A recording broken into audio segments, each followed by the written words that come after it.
3, they're going to hear it from me all year long. So, Grace, take this back over while I steam off. Well, that's good. We're definitely going to hit on the Falcons later on in the show. Will, let's get some college bets in here while we still have time. Notre Dame Purdue, that one opened with the Fighting Irish, the look ahead made the Irish a 16-point favorite. Obviously, after the upset to NIU, that number changed. It now sits at 10. Which side are you on here? I'm faded Notre Dame again. I was on here last week. I picked Northern Illinois. You guys should have told me, hey, take the money line. I didn't know they'd actually win the game. Yeah. I don't think that was a fluke last week. Leonard got hit constantly. They didn't really have much of a downfield passing game. To me, this is just not a very good team. Very inexperienced on the offensive line, and Purdue's not going to feel sorry for Notre Dame. This is going to be a big game for Purdue. I just don't know that Notre Dame has the explosiveness to really pull away from anybody. I'll take the 10.5 here with Purdue. Yeah, it goes as Riley Leonard's legs go, and they weren't going that well against NIU. 30 seconds. You like Tennessee to win the SEC now. Why? Schedule looks a little easier. They have a really tough game at Oklahoma, but Oklahoma's not maybe as good as we think. And they have a really good quarterback and a monster front four defensively. That's a good combination. They get Bama at home. I don't think they'll actually win, but they could possibly get to an SEC title game at 12-1. That's a good number. Mm-hmm. They're definitely looking like a top 4 team in the country, I think, with that defense. All right, Will Hill, contributor for VSiN, host of the Shoulda Bet More podcast, and you can also find him on the Bear Bets podcast with Fox Sports. Thank you for joining us. On the other side of the VSiN Morning Line, we're resetting at the top of the hour. More NFL news. Every business faces challenges, but complicated, expensive, and uncertain shipping shouldn't be one of them. With USPS Ground Advantage from the United States Postal Service, you can avoid all the noise. No more unexpected surcharges, hidden fees, or complex rate structures. It's just easy, cost-effective, and dependable shipping. Tune your business's frequency to success and turn shipping to your advantage. Learn how at USPS.com/advantage. USPS Ground Advantage. Simple, affordable, reliable. Progressive presents good news, bad news, dumb news, then great news. Good news. A letter in your mailbox says you could save money bundling your home and auto insurance with Progressive. Bad news. You saw it after your teenager backed the car into the mailbox. Dumb news. A new mailbox, basically a box on a stick, costs up to $400. Great news. You decide to see if you could save money bundling at Progressive.com and go with paperless mail instead. Progressive Casualty Insurance Company affiliates and other insurers not available in all states. This is CBS News on the Hour, sponsored by O'Reilly Auto Parts. I'm Deborah Rodriguez. It began with a handshake. What's up? Good debate. Then the gloves came off at last night's presidential debate in Philadelphia. Former President Trump and Vice President Harris delved into the economy, abortion, and the January 6th attack. The President of the United States incited a violent mob to attack our nation's capital. I had nothing to do with that other than they asked me to make a speech. I showed up for a speech. I said, I think it's going to be big. More from correspondent Linda Kenyon. In this debate hosted by ABC News, immigration was a clear focus for the former president. We have millions of people pouring into our country from prisons and jails, from mental institutions. And he added this. In Springfield, they're eating the dogs, the people that came in. They're eating the cats. Fact checked by the moderators, Trump was told there are no such reports, while Vice President Harris responded, You talk about extreme. Adding, Trump killed a bipartisan immigration bill, preferring, as she put it, to run on a problem instead of fixing a problem. CBS's Nancy Cordes tuned in. She baited him on crowd size. She baited him on dictators, on negotiating with the Taliban, and it seemed to knock him off message every time. Republican Congressman Matt Gaetz' takeaway. I think he provided that path to change that a lot of the American people are looking for. You get more of the same with Harris. Taylor Swift endorsed Harris after the debate. 23 years ago today, terrorists struck the World Trade Center, the Pentagon, and a plane that went down in Shanksville, Pennsylvania.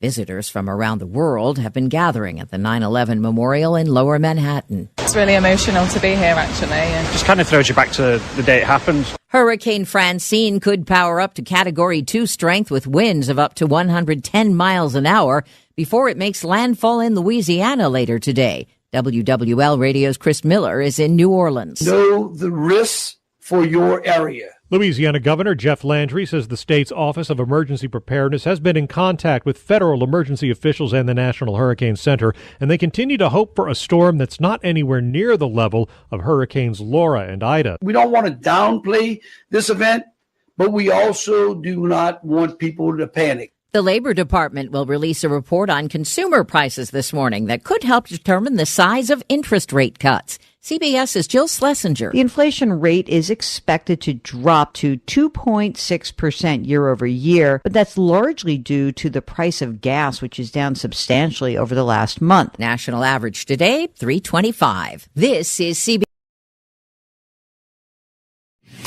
From the studios of Extreme Sports in Hastings, Nebraska, we present Huddle Up, a great way to start your day with all the news, weather, and sports you need, interesting interviews, and friendly conversation from two guys that go together like Scooby and Shaggy, Mike Will and Tyson Havronic.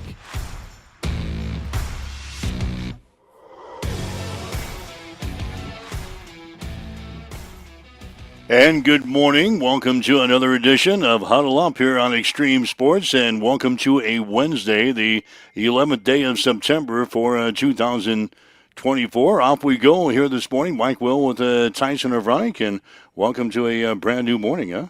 A brand new morning as we get going here, and a little one eye in it this morning as I waked up and started typing out some news this morning. Late night last night with the Nebraska volleyball team, couldn't finish off Creighton there in that marathon of a third, and then the breaks really come off in the fourth and finally picking up in the fifth. I'm sure we'll talk much more about that in sports, but exciting top 10 volleyball where the entire state of Nebraska is the winner. Also understand that I'm lagging a little bit on the webcam, so I'm going to jump off here for just a second on the webcam. Be right back with you on the viewing for our Facebook and Twitch followers. We've got some new exciting stuff with some of those graphics, Mike, if you like and share along.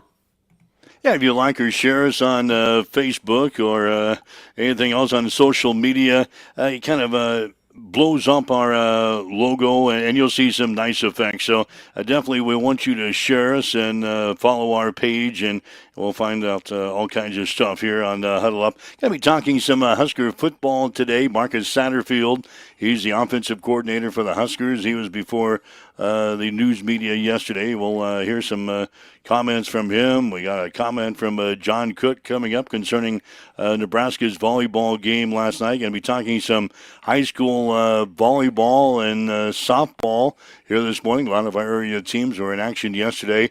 Plus, we're going to have a special conversation later on this morning with Eddie Goff about the city's 9/11 ceremony that's going on.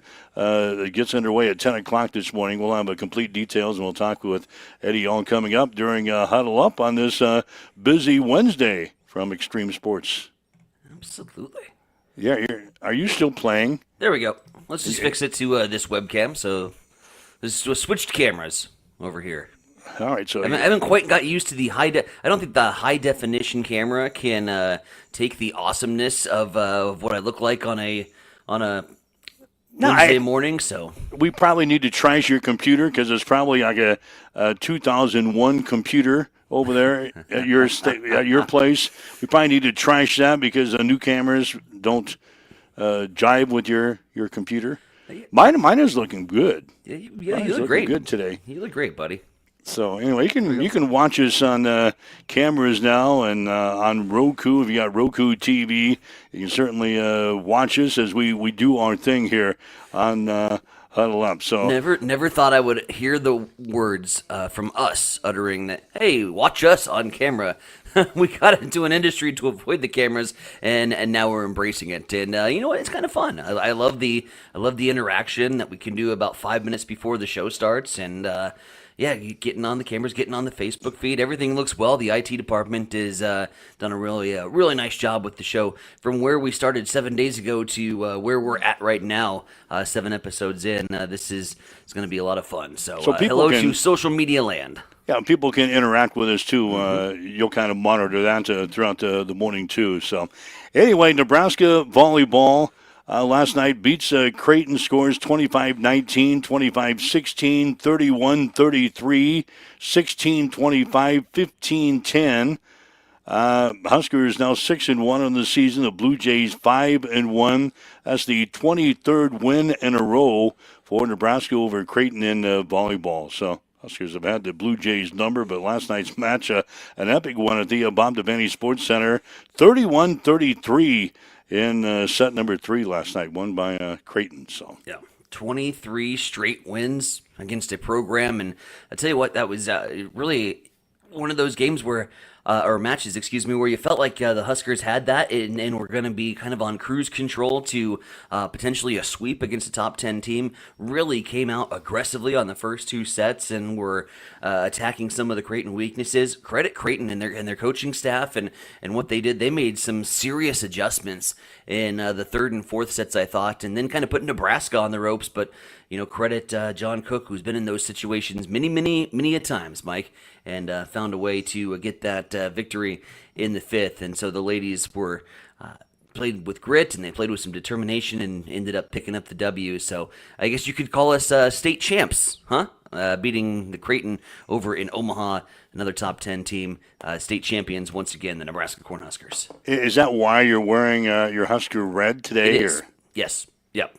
In honor of that? Specifically busted this one out for the volleyball team last night. I thought maybe that was the only thing you had clean today. If we pointed the camera towards my wonderful closet over there, there's 2 or 3 polos that are ready to rock this week. Because you got Thursday and you got Friday, and then we go to the laundromat. Are you supposed to wear your Central Catholic shirt on Friday? Is that this week you're going to do that, now that we're up and running on our cameras? Thanks for the reminder on that. We'll be busting out the Crusader jersey coming up on Friday. You're paying back a little wager? We had a St. Cecilia GICC jersey bet with a GICC alum, and this just in. Don't make bets, folks, because otherwise you might end up wearing a Crusader blue football jersey. I had my options. They said, do you want your home white or do you want your road blue? And I said, with coffee in the mornings and a home white jersey, 2 and 2 don't go together. Give me a Crusader blue. So my good buddy and broadcast partner from a year ago, Barry Carlson, will be donning me his number 23, I believe, Crusader jersey from several years back. I can hardly wait for that. That'll go right along with your Blazing 5 picks on Friday. That'll be an interesting combination. We've narrowed in on Blazing 5, by the way. You have? You chopped her down from 17? We're whittling down. We have started with 17. We're now down to about 8 that I'm going to play around with over the next couple days and have a much improved Blazing 5 for the weekend. Nebraska Carney's volleyball team, they opened the season last night with a sweep of Peru State at the Hilton Center, and we had a bunch of high school volleyball and softball played around the area last night. Of course, the big one locally, St. Cecilia beating Adams Central in volleyball, 25-21, 17-25, 25-17, 25-18. Hawkettes now 4-1 in the season. The Patriots fall to 4-2, but always a good time when the city schools get together, no matter what sport, volleyball, softball, basketball. They don't play each other in football anymore. The favorite environment that I always had in high school growing up at St. Cecilia was when it was St. Cecilia AC. And it didn't matter the sport, didn't matter the record. When those two schools get together, it's always a classic atmosphere, and it brings the people out to the house, fills it up rather quickly.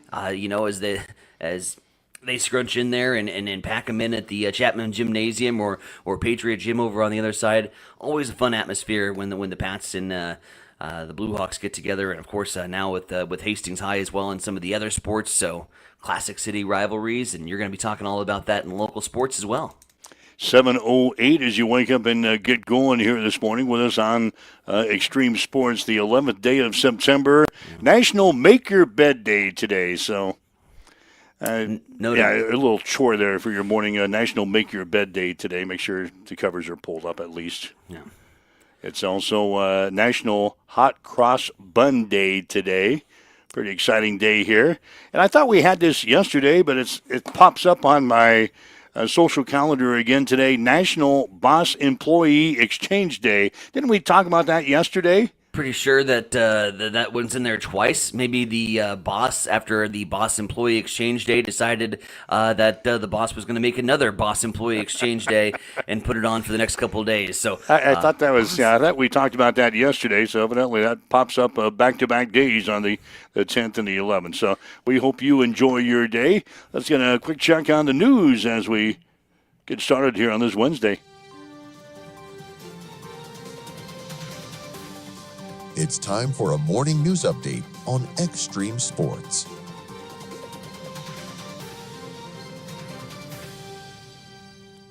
We start off in Omaha, where police responded to a shooting that injured a teenager at Northwest High School. The shooting happened inside the school at around 12:30 p.m. Yesterday, the school was then placed on lockdown. A 15-year-old boy was critically injured and rushed to a hospital where authorities say the victim's condition is now stable. The 14-year-old suspect was taken into custody near 80th Street and Bauman Avenue. Authorities said the shooting was an isolated incident, with the victim being the lone target.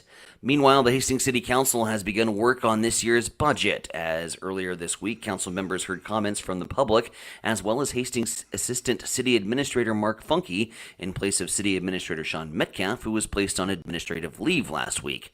The council voted to approve the budget unanimously and must hold 2 more votes to finalize and pass the city budget.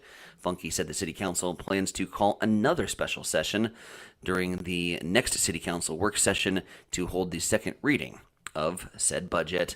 The Merritt County Sheriff's Office has provided an update on Captain Jake Bauer, who was injured on duty back on August 26th as he attempted to apprehend a fleeing suspect on foot and fell down an embankment and sustained serious non-life-threatening injuries. Tentatively, the plan is for Captain Bauer to receive rehabilitation services after successful surgery, with the hope that Captain Bauer will return to work in a couple of months. However, Bauer is not expected to be fully released back to full duty for several months after. And the City of Hastings September 11th ceremony will take place this year at New Hope Baptist Church. There will be readings representing crashes into the North World Trade Center building, South World Trade Center building, and Pentagon, the South Tower collapse in the crash near Shanksville, Pennsylvania, and the North Tower collapse. Reverend Eddie Goff, who will join us later this morning on Huddle Up, will provide the opening and closing prayers. The ceremony begins at 10 a.m., once again at New Hope Baptist Church. Over to Mike Will with sports. The Nebraska football team will battle Northern Iowa on Saturday at Memorial Stadium in Lincoln. Panthers are 2-0 in the season after wins over Valparaiso and St. Thomas of Minnesota. They average about 295 yards per game rushing. Northern Iowa is ranked number 21 in this week's FCS coaches poll. Kickoff for the game on Saturday at 6:30. You'll be able to see it on BTN. The Nebraska volleyball team beat Creighton in 5 games last night at the Bob Devaney Sports Center. Scores were 25-19, 25-16, 31-33, 16-25, 15-10. Harper Murray had 16 kills for the Huskers. Norris Siss had 24 kills and 11 digs for the Blue Jays. Nebraska now 23-0 all-time against Creighton. The Huskers are 6-1 in the season. The Blue Jays are 5-1. Merriman Miller of Hastings College has been named the NAIA Defensive Specialist and GPAC Defender of the Week. Miller registered 64 digs in 3 matches last week, including 25 digs in the conference opening sweep of Doane. In addition, Alexis Pontine of Hastings College has been named the GPAC Center of the Week. She had 93 assists in 3 matches last week. Hastings will play at the College of St. Mary's in Omaha on Saturday. Hastings College soccer teams will be in action tonight. The women will play at Ottawa of Kansas. The men will play at Kansas Wesleyan. The Nebraska Kearney volleyball team opened the season with a 3-game sweep of Peru State last night at the Health Sports Center. Scores were 25-10, 25-13, 25-18. Carly Purdy had 13 kills for the Lopers. UNK will host the Rosella Meyer Fall Classic coming up this weekend. The opponents will be Chadron State, Missouri Southern, Mary of North Dakota, and Oklahoma Christian. High school volleyball last night, St. Cecilia beat Adams Central 25-21, 17-25, 25-17, 25-18. Hawkins are now 4-1. The Patriots fall to 4-2. Some other games, Exeter Milligan Friend beat Lawrence Nelson. Gibbon defeated Harvard. Holdridge knocked off Aurora. Minden beat Shelton. Northwest upended Crete. Silver Lake got by Blue Hill, and Sutton beat Heartland. High school softball from yesterday. Hastings High beat Lincoln Northwest 11-7. Tigers are now 11-2. St. Cecilia defeated North Platte 15-3. The Hawkettes are now 9-2. Other games in softball. Aurora beat Cozad 10-1. Lincoln Southeast took 2 from Grand Island, 11-1 and 10-8. McCook ran past Kearney Catholic 12-1, and St. Paul beat Ord yesterday by a score of 27-3. And the Kansas City Royals, they were winners last night over the New York Yankees. Final score of 5-0. Royals are now 80-66 on the season, and the same two teams will play at 6:05 tonight. And that's an update on sports this morning. It is now 7:15 at Extreme Sports. Here's a look at your weather forecast, powered by weatherology.com. 88 today, under clear skies, southerly winds 8 to 15 miles per hour. 59 tonight, clear skies. Bright sunshine tomorrow, highs around 86. Mid-80s Friday, low 80s Saturday. And that's your forecast. I'm meteorologist Paul Fromley. Currently, it's 61 degrees. All right, 7:15, waking up with Mike Will, Tyson Avronic on Huddle Up here on Extreme Sports for a Wednesday. You mentioned volleyball last night. Huskers beating Creighton last night at the Bob Devaney Sports Center. Coach John Cook spoke with us after the match last night. I was expecting tonight a 5-gamer, and Creighton's a great team, and they got 2 special players in Kendra and Norsis. Those guys are really, really good and do a great job of leading that team. And they play really hard. They're hard to kill the ball on. And anyway, I thought our team handled Game 5 really, really well for our first 5th game, and I thought they really played well in Game 5. Yeah, Huskers are sitting at 6-1 on the season. They'll host another classic coming up this weekend at the Bob Devaney Sports Center. But a big match last night, won by the Huskers.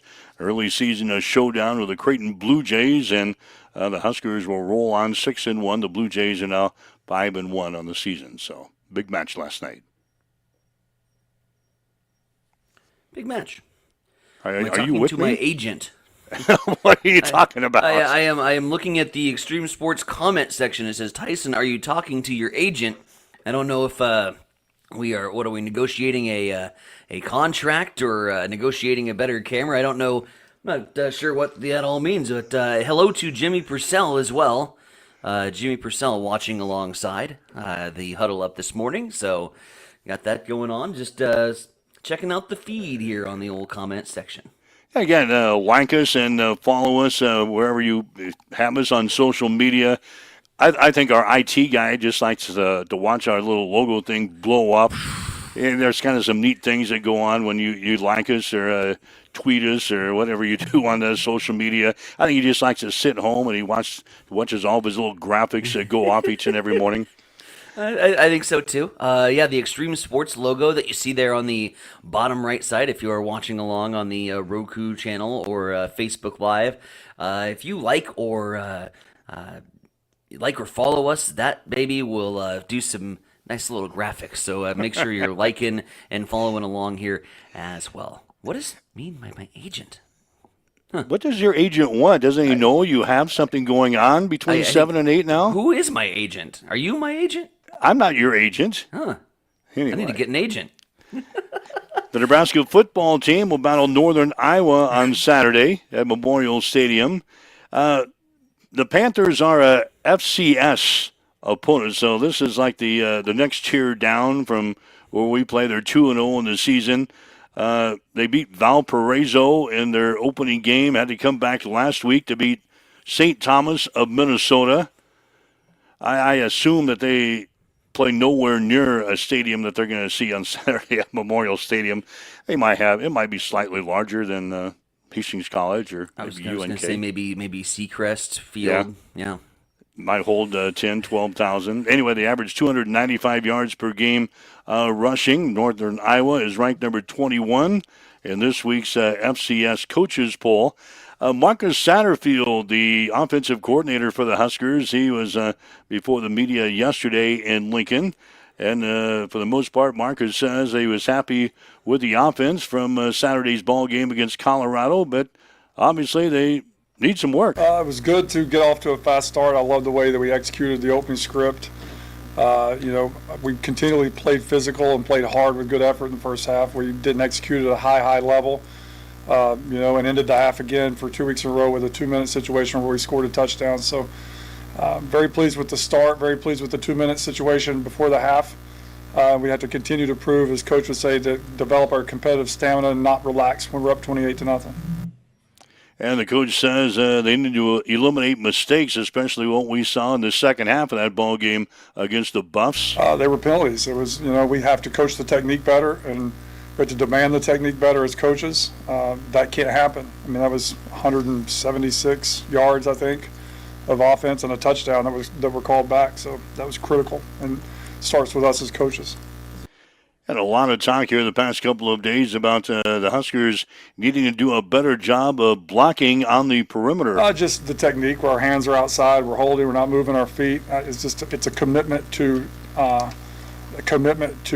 demanding it daily, and I think that last week really opened our eyes up, which stinks, because Coach warns us all the time: don't wait till something happens to fix something. Like we saw this happening during camp. We failed to fix it as coaches. So we have to get the perimeter blocking right, and we're going to. And the coach says, as we look ahead to Northern Iowa, he says the Panthers do some nice things. Very solid. They're not going to beat themselves. They're not going to put themselves in situations, vulnerable situations. I think they're going to make you try to drive the football for 10, 11, 12 plays, which is really hard to do in football without making a mistake. Just being able to consistently execute is what we're challenging our guys. Like, be able to go out there and put 12 plays together without, an MA, because an MA can kill you on offense. You go the wrong way. I saw it the other night. Guy comes free, and it's 2nd and 12, and that's hard to come back from. Again, that's Husker offensive coordinator Marcus Satterfield as the Huskers get ready to play Northern Iowa on Saturday. Saw a note this morning that Colorado safety Shiloh Sanders is expected to miss 2 to 3 weeks of action following surgery on Sunday to repair a right forearm injury. Sanders was injured in Colorado's 28-10 loss to Nebraska on Saturday. So Shiloh, he is on the shelf for a couple of weeks. Yeah, and, wish him a speedy recovery. Never like to see injuries. I know we like to beat up on Colorado. We talked about it on Monday's show. We would have liked to see that second half, maybe punch a couple more touchdowns and really make that loss sting. But anytime you factor in injuries into the equation, it's always a tough thing for these college athletes. So wish him the best and a speedy recovery. Hate the team he plays for, but you can't hate the person. And so wishing him the best there. And good news, by the way, because at first, I thought that was broken. And I thought it was going to be a prolonged injury, so good that it's only going to be a couple weeks before he gets back into action. One other college football note I thought I found this interesting this morning. Auburn senior quarterback Peyton Thorne yesterday said criticism after losses such as Saturday's loss to California has included requests for money from bettors who lost money on the Auburn and California game. I think that was part of my Blazing Five. I was definitely on the wrong side. He says they're definitely not sending cash. Thorne, by the way, threw 4 interceptions in that loss on Saturday. He says it's funny when they lose money, they want their money back, but when they win money on a parlay, no one ever sent me any money that they won on the parlay. Anyway, evidently he's been contacted by some people who lost money on the Auburn-California game. Wow. And the NCAA is continuing to monitor the situation. Obviously, that's a big concern for the NCAA when bettors start to interact with football players, and we want to keep the game clean. Who knew? Who knew that throwing that into college? But how are you so stupid? You lost money. You don't go asking the college quarterback for it back. What? He says there was a survey evidently out, and 1 in 3 high-profile college athletes receive messages from individuals with a betting interest. So it evidently it happens a lot. But this guy comes out on a podcast yesterday and spills the beans. Request for money back. That's a joke. What a joke. Suck it up. You lost. You're a loser. You're like us. You're like us. I looked myself in the mirror. I don't send requests. I was on Auburn on my Blazing 5. I lost. I looked in the mirror and said, I'm a loser. I didn't go down to the big house and start demanding money, probably because I'm not that big or intimidating figure. But I didn't go down to the big house and demand that Michigan reimburse me for a stupid 7.5 point bet.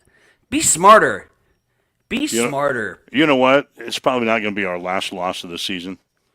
No. Probably not going to be our last loss. So, NBA Commissioner Adam Silver said yesterday there wasn't any discussion of expansion at this week's meeting with the league's Board of Governors, but that the topic will be addressed at some point this season. The topic of expansion has been an ongoing one in the NBA circles over the past few years, with both Seattle and Las Vegas being floated as potential homes for new teams. So they haven't talked about it yet, but expect something to maybe get done here later on this year. I really expect Las Vegas to have an NBA team. They play their summer league in Las Vegas, and all the players are used to being out there throughout the summer, and just Las Vegas has attracted baseball now with the Oakland A's moving there. We've had hockey there. Why not an NBA team? Why not an NBA team? With the Raiders heading over there as well. So Vegas is a very attractive location. I'm more excited for Seattle in all of that. I think we have to see two teams enter into the league so that it stays even. One team from the West obviously swinging over to the East. But I grew up in the mid-'90s in the greatest era of basketball where there was more parity than there ever had been before, and the Seattle Supersonics were right in that mix. Gary Payton, Sean Kemp, all those great players, the Detlef Schrempf on that squad as well. So I was a huge Seattle Sonics fan, and I was kind of crushed when they swept up and moved out of town. So what's old is new again, and hopefully, crossing our fingers, the Supersonics can get reunited with the NBA. Where did the Seattle Supersonics, where they eventually end up going? I want to say New Orleans, and I could be wrong, but I want to say it was New Orleans because Charlotte went to was it Charlotte that went to New Orleans and then back to Charlotte, but they kept New Orleans. Where did Seattle go? Maybe somebody knows. Let's tweet us. Open that up on the Facebook comments if anybody knows. Tweet us. That was many years ago, and my brain has moved on to focus on other things than basketball. Your teams, the teams that you usually follow. We're going to bring this up. Well, yeah, the teams that you follow usually end up going somewhere, packing up and leaving. Like the Rams, you were a big Rams supporter for. There it is. There's the salt. Thanks. Yeah. Thanks, Stan Kroenke, for having and telling the St. Louis voters that if you pass this stadium bond, we will stay, and then having them pass the stadium bond and leaving St. Louis on the hook for millions and millions and millions of dollars in tax revenue that they ended up putting an MLS team in Riverfront Stadium. Thanks, Stan Kroenke, for going ahead to your SoFi dreamland, and I hope the Rams are 0-17 forever, forever and ever and ever, unless they decide to move back to St. Louis, at which point I will become a fan again. But yeah, the St. Louis one was the stinger. I was a Seattle fan before they up and left. So far, hockey teams are staying put and baseball are staying put, but you're right, the Stan Kroenke, anytime we get to bash Stan Kroenke on the show, and you're going to hear it multiple times as we talk about people that we really dislike, I'm going to throw them in the a chair right next to Satan and Stan Kroenke with this very special place. So he's got a special place in my heart. All right, so those are the couple of things that were just kind of bubbling under the headlines that I thought we should discuss here today. OKC, that's right. Shane, is that where they went? Yeah, Oklahoma City is where Seattle went. Really? Yep. That's right, because that was the Thunder, and yep. Yep. They turned out to be a pretty good team. Yeah, turns out. It turned out to be a the pretty Rams. good team. Rams went to a Super Bowl after they jumped ship out of St. Louis. Turns out there's some kind of their genius behind that, picking up a fan base. Oh wow, yeah, that's right. Oklahoma City, Kevin Durant, Russell Westbrook. Those are some good squads. Those were the days. Well, those were the days. 7:28. We'll get a news and sports update coming up, and again later on next half hour we'll talk with Eddie Goff about the city's 9/11 ceremony. It's going to take place later on this morning here in Hastings. Football this week. As far as our coverage is concerned, we're going to be out at Adams Central here on Extreme Sports. It'll be Adams Central playing their homecoming game. They've got a contest with Gothenburg coming up on Friday night, 6:45 pregame show, 7 o'clock for the kickoff here on Extreme Sports 1. You will be in Kennesaw on Friday night for Kennesaw and BDS as we continue our tour of 8-man teams. 6:45 pregame with a 7 o'clock kickoff as BDS takes on Kennesaw on Extreme Sports 2 on Friday night. Then on Saturday, we'll have Hastings College football. The Broncos will be taking on Briar Cliff. The Chargers, a team out of Sioux City, Iowa, will be in town to take on Hastings. Briar Cliff actually has a better record this year. That doesn't happen very often. Briar Cliff 1-1. Broncos are 0-2. Anyway, it'll get started at 1 o'clock on Saturday. Pregame show begins at 12 o'clock noon, so a big weekend of high school and college football coming up for us this weekend here on Extreme Sports. Yeah, good opportunity for the Broncos to put one in the win column, and hopefully we'll see some improvements from the first couple weeks of the season here to week number 3. You mentioned football. Here's what I'm nervous about, Mike Will. It's Thursday night. My Buffalo Bills going to be playing on a Thursday night. I don't get this this Prime thing. I'm not an Amazon. I have so many subscription services. I have to cut on a few. I chose to cut on the Prime side of things. I don't have this Prime TV thing. Can I come over and watch the game? What are we doing Thursday for the Bills? I don't have a place to watch them. Josh Allen and company.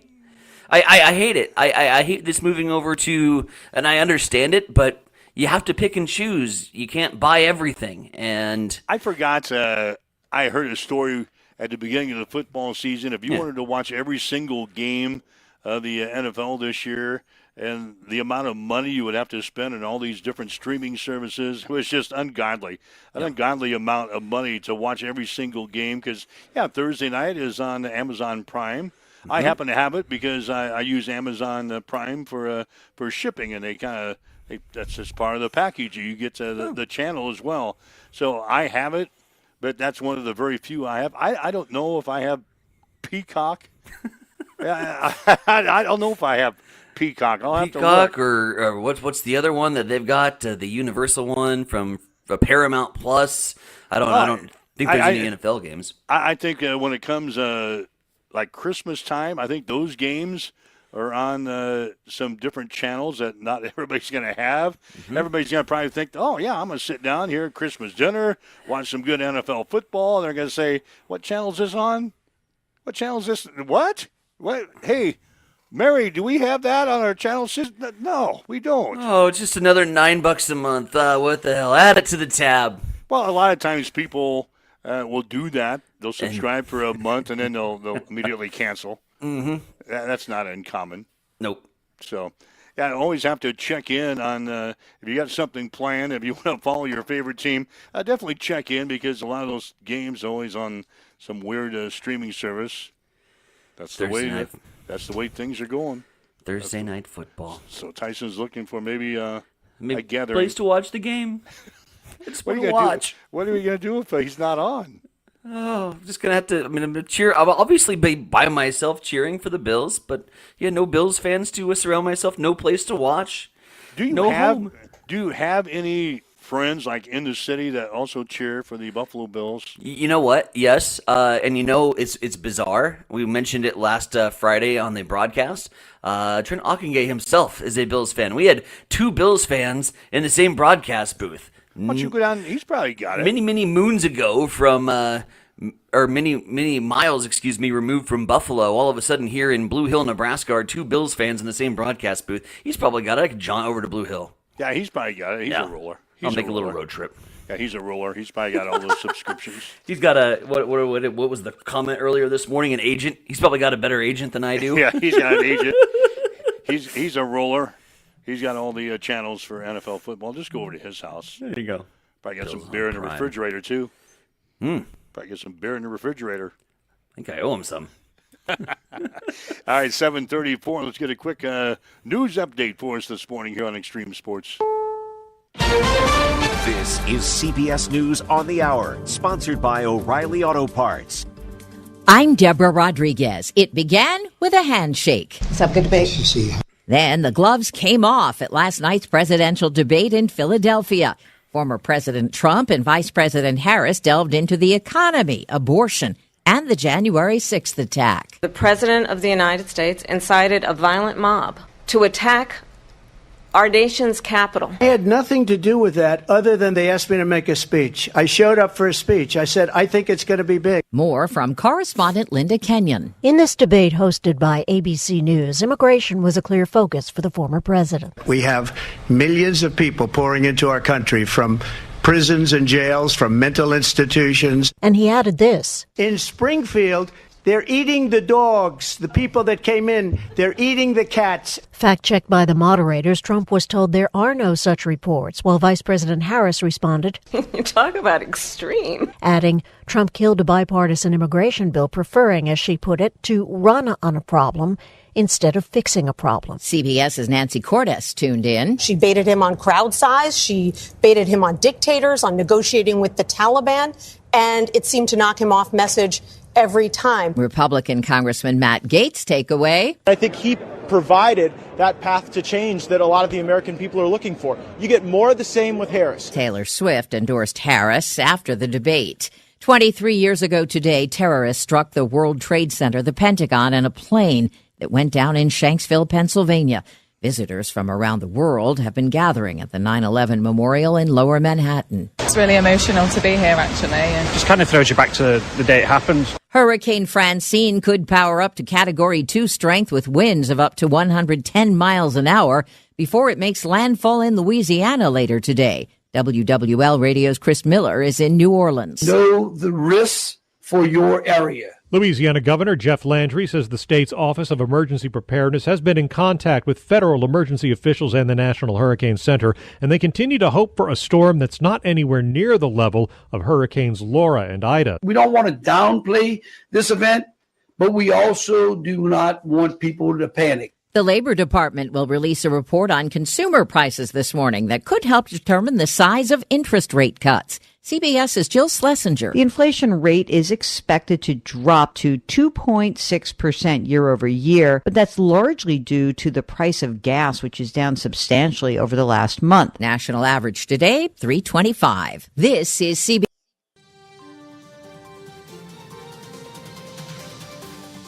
It's time for a morning news update on Extreme Sports.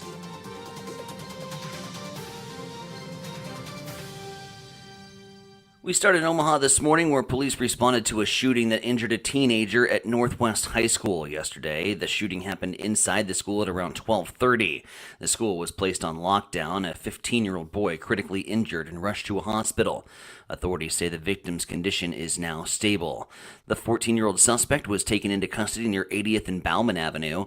Authorities say the shooting was an isolated incident, with the victim being the lone target. Meanwhile, the Hastings City Council has begun work on this year's budget. At Monday night's City Council meeting, council members heard comments from the public, as well as Hastings Assistant City Administrator Mark Funke in place of City Administrator Sean Metcalf, who was placed on administrative leave last week. The council voted to approve the budget unanimously, but must hold 2 more votes to finalize and pass the city budget. Funke has said that the City Council plans to call a special session during next Monday's City Council work session to hold the second reading on the budget. The Merritt County Sheriff's Office has provided an update on Captain Jake Bauer, who was injured on duty back on August 26th after he attempted to apprehend a fleeing suspect on foot and fell down an embankment and sustained serious, non-life-threatening injuries. Tentatively, the plan is for Captain Bauer to receive rehabilitation services with the hope that Captain Bauer will return to work in a couple months. However, Bauer is not expected to be fully released back to full duty for several months after. The City of Hastings' September 11th ceremony will take place this morning at New Hope Baptist Church. There will be readings representing crashes into the North World Trade Center building, South World Trade Center building, and the Pentagon, the South Tower collapse, the crash near Shanksville, Pennsylvania, and the North Tower collapse.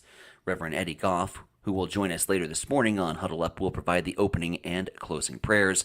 The ceremony begins at 10 a.m. Over to Mike Will with sports. The Nebraska football team will battle Northern Iowa on Saturday at Memorial Stadium in Lincoln. Panthers are 2-0 in the season after wins over Valparaiso and St. Thomas of Minnesota. They average 295 yards rushing per game. Northern Iowa is ranked number 21 in this week's FCS Coaches Bowl. Kickoff of the game will be at 6:30. You'll be able to see it on BTN. The Nebraska volleyball team beat Creighton in 5 games last night at the Bob Devaney Sports Center. Scores were 25-19, 25-16, 31-33, 16-25, 15-10. Harper Murray had 16 kills for the Huskers. Nor Assist had 24 kills and 11 digs for the Blue Jays. Nebraska is now 23-0 all-time against Creighton. Huskers are 6-1 in the season. The Blue Jays now 5-1. Merriman Miller of Hastings College has been named the NAIA Defensive Specialist and GPAC Defender of the Week. Miller registered 64 digs in 3 matches last week, including 25 digs in the conference opening sweep of Doane. In addition, Alexis Pontine of Hastings College has been named the GPAC Setter of the Week. Pontine had 93 assists in 3 matches last week. Hastings will play at the College of St. Mary's in Omaha coming up on Saturday. Hastings College soccer teams will be in action tonight. The women will play at Ottawa of Kansas. The men will play at Kansas Wesleyan. The Nebraska Kearney volleyball team opened up the season with a 3-game sweep of Peru State last night at the Halton Sports Center. Scores were 25-10, 25-13, 25-18. Carly Purdy had 13 kills for the Lopers. UNK will host the Rosella Meyer Fall Classic coming up this weekend. The opponents will be Chadron State, Missouri Southern, Mary of North Dakota, and Oklahoma Christian. High school volleyball last night, St. Cecilia beating Adams Central 25-21, 17-25, 25-17, 25-18. Hawkettes are now 4-1. The Patriots are 4-2. High school softball yesterday, Hastings High over Lincoln Northwest 11-7. Tigers now 11-2. St. Cecilia defeated North Platte 15-3. Hawkettes are now 9-2. Kansas City Royals beat the New York Yankees 5-0 last night. The Royals now 80-66 on the season. Same 2 teams will play at 6:05 tonight. And that is a check on sports at 7:41. It's time for a morning weather update on Extreme Sports with Chief Meteorologist Tim Jones. That summer heat continues as we go through the rest of the work and school week. Hey everybody, Tim Jones, Nebraska Community TV. 88 degrees will be the high on this Wednesday. Plenty of sunshine, breezy once again. South winds 5 to 15, gusts to 25. Overnight tonight, winds subside a little bit. Overnight low close to 60, mostly clear skies. Breezy once again on Thursday, and even on the windy side, we'll have a high of 85 and winds gusting to 30 miles per hour. Right now, the winds out of the south at 7, gusts to around 14 as you wake up and get going here this morning. 60 degrees, lots of sunshine in Hastings at 7:42 here. Mike Will, Tyson Vronic as you get going here on Huddle Up for a Wednesday. Yeah, and on this Wednesday, of course, important to remember, Mike, well, as we remember the events that unfolded back in 2001 in New York City and in Pennsylvania, in Washington, D.C., over at the Pentagon. One of the darkest hours of our nation's history that ultimately led to one of the brightest times where we came together as a nation. Of course, coming up later this morning, we have the 9/11 Remembrance Ceremony here in the city of Hastings. That'll be over at New Hope Baptist Church. Mike, I had the chance to catch up with Reverend Eddie Goff. He is the chaplain for the Hastings Fire and Police. He is also the pastor over there at New Hope Baptist Church. If we could, let's go ahead and get into our morning convo with Eddie Goff talking about today's events. Our morning conversation on Huddle Up continues this morning as we spend a few good minutes with Eddie Goff. Eddie Goff is the chaplain of the Hastings Fire Department as well as the Hastings Police Department. Also is the pastor at New Hope Baptist Church. And first of all, Eddie, appreciate you joining us here this morning on what is a rather somber morning. It's a time for reflection and a time to remember the events that took place back in 2001 on September 11th of this day in New York and Pennsylvania and in Washington, D.C. Of course, it's 9/11, and for many, many years, yourself and Mike Butler have worked together on putting together a 9/11's remembrance. That continues this morning over at New Hope. Just talk a little bit about what's going to be a part of today's ceremony. Well, we're going to get started this morning at 10 o'clock. We'll have the Hastings Fire and Rescue Color Guard here presenting the colors. We'll have three of our firefighters speaking on the timeline. We'll have some of our police officers also speaking of the timeline of the events that day, included with one of our Army veterans who was deployed just after 9/11. So we've got all of our first responders involved in this ceremony just to remember what happened 23 years ago. I know it's hard to believe that it happened 23 years ago, but 23 years ago we lost several lives.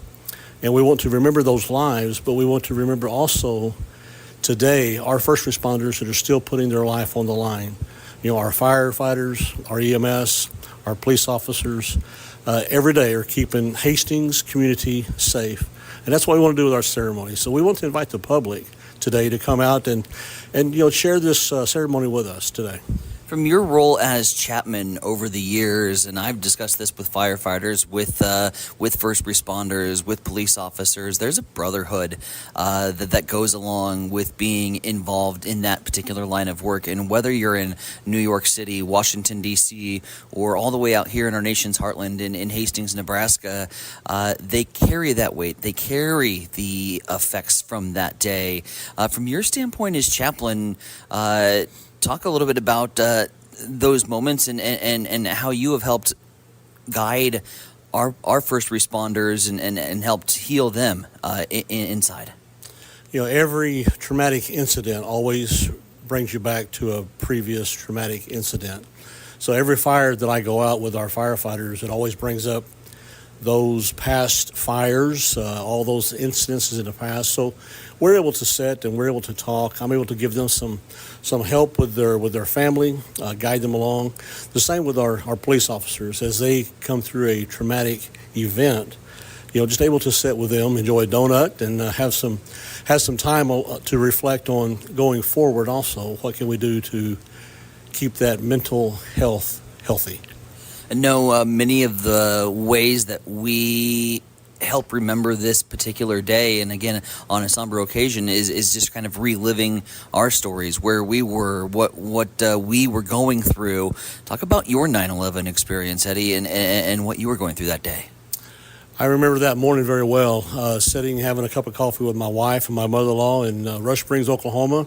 We were just sitting watching the news station and saw what happened, and then life immediately changed. I had two young girls at the time. They didn't quite all understand the moments, but my wife and I knew immediately that there was a change. And the change was our country did come together. We came together and we helped one another. And I think in the last 23 years, we have seen that kind of fall apart. Not that we need another 9/11, but we need to be coming back as unity as a country. Brother helping brother, sister helping sister, just lifting each other up. How much does, I know that obviously as the chaplain for Hastings Fire and the Hastings Police, as a pastor, how much does the spirituality come into that plan? Very, very heavy on that because, we saw multiple deaths that day. And it shows us that, as the scripture says in James, life is as even a vapor. It's appeared for a little time and it's gone. We see our own mortality. What's going to happen to me? So those questions come up quite frequently as a pastor, as a chaplain. Faith goes along with anything we do. So we have to help one another to lean on the faith that they have. Again, Eddie Goff joining us here on Huddle Up as they get set here at New Hope Baptist Church to put on a 9/11's Remembrance Ceremony. Again, that taking place here at 10 o'clock this morning. Talking just a little bit outside the ceremony itself as far as the space is concerned, as far as the attendance that's expected. This is a really nice venue to be able to put on an event like this and welcome people in. Yeah, we do. We welcome our community. We've got a large sanctuary to where we can, host several hundred people. We'll be doing a cookie reception afterwards. And that's time to get along with our first responders, greet them, meet them, thank them for staying and doing what they do every day, putting their lives on the line for us. And 10 o'clock this morning here at New Hope Baptist Church. As far as if anyone wants any additional information, where can they seek out? Who can they get a hold of before this morning's events? They can reach out to the Hastings Fire Facebook page. All that information will be there on that Facebook page. Stop by the church here at 1204 West 5th Street. Give me a call here at the church. We'd be glad to help out in any way we can. Eddie, I know that you and Mike Butler have been a part of this for many, many years here in the Hastings community, continuing to put this event on. Just wanted to send out a personal thank you for that. I had made a promise many years ago as a young freshman in high school, watching the events unfold on our televisions, as many Americans did and many school kids did, that we would never forget this day. And that promise continues, and it's such a pleasure to know that that efforts continue from your standpoint as well as Mike's and putting this on for the community. For those who, for instance, I teach college students. They weren't alive yet when the events of 9/11 took place. Why would it be important for maybe someone who wasn't a part of those events to take part and learn about what happened that day? For those that are college age and below, they have seen a lot of things in their life. School shootings, COVID, it interrupted their life. We need to have them see it through our eyes because we've lived it. It's just as we saw in our parents with what happened at Normandy, what happened there in Honolulu. I mean, just all that had happened in their lives. I lived that through my parents' eyes. They need to see how our world changed and see it through our eyes. New Hope Baptist Church, all are welcome this morning. 10 a.m. events get underway in 9/11 remembrance here for the city of Hastings. Eddie Goff has been our guest here on Huddle Up. Eddie, appreciate the time, and we look forward to talking with you down the road in the future. Thank you for coming out, and we hope to see everybody out here this morning. Again, that's Eddie Goff. Nice conversation with him as we remember 9/11. It's one of those days, Tyson, where I think you are always remember where you were at the time that all of this happened, when things started going down right before 9 o'clock. I can remember where I was at the time. Like I always do, I was working at the time, and we had a TV monitor in the studio at the time, and it was on, and they had the breaking news, obviously, when it came on. So I certainly remember where I was at the time, and I'm sure a lot of other people will remember that today as they remember the people that lost their lives on this date, 23 years ago. 23 years ago on this day. And, freshman in high school, you want to talk about something that really dramatically changes how you go about your daily routine, whether you're working or whether you're in school. But school shut down that day. It was a Catholic school over at St. Cecilia, and the TV monitors, and when we had to roll in a few of the TV monitors for some of the classes, but for the most part, most of them had them up and running in the corner. And just when you walk into homeroom, had not yet been knowledgeable of what happened. I had not heard. Walk into homeroom, and I just remember it being deathly silent. And that silence will be something that sticks with me forever. And eyes just all glued on a television screen, with some with kind of walling up in tears. And next thing you know, I mean, we're going from class to class to class. The bell rings, but nobody moves. We never got out of our desks. We just stayed in that particular room. It was just one of those days where finally, I think around noon or so, after the second tower collapse, they just made an announcement over the intercom and says everyone's going to church. And lo and behold, everybody from the school shuffles over, and we go to church service that day. And there's already a handful of half the church full of community members who had already seeked out the spiritual healing power in that day. And so, yeah, that was one of the most vivid memories for me. And then the rest of the week, I mean, it just kind of in shutdown mode where we talked about it, we discussed, and kudos to the people in education at that time, how you have to rationalize or try to make sense, try to make young, impressionable minds understand what they just saw. That was no easy task, and no easy task from us from the broadcasting perspective, and certainly you, as you had to crack a microphone the next day and try to make sense of what you just saw. There was no making sense of it. But I will tell you, Mike, one of the biggest things, and Eddie Goff mentioned it in our interview. I was also introduced to patriotism at its very best. We remember the flags flying, sports being shut down for the better part of maybe 10, almost 14 days, but a World Series to play in a Subway Series at that with the New York Yankees and the New York Mets. And remember all of the American flags that the fans brought into that stadium, and God Bless America being sung at its highest pitch and at a fever pitch from a country that had came together. You know, we were brother on brother. We were neighbor helping neighbor. And I remember walking to school with every single house on a certain city block waving an American flag. Patriotism at its very finest, the biggest and brightest light that we shined in our darkest hour as a country. And we lit that candle for the entire world to see. So your hope is, yes, that we can become united and patriotic again. And I think that's the message that everybody wants to send out on 9/11's Remembrance Day. Not so much in the fact that many lives, American lives, were lost with an attack on our home soil, but the patriotism that we displayed when we came together. And that's the lasting message on Remembrance Day, that we didn't care what political party you were affiliated with. We didn't care who you voted for in the last election. We didn't care where you came from, what your economic status was.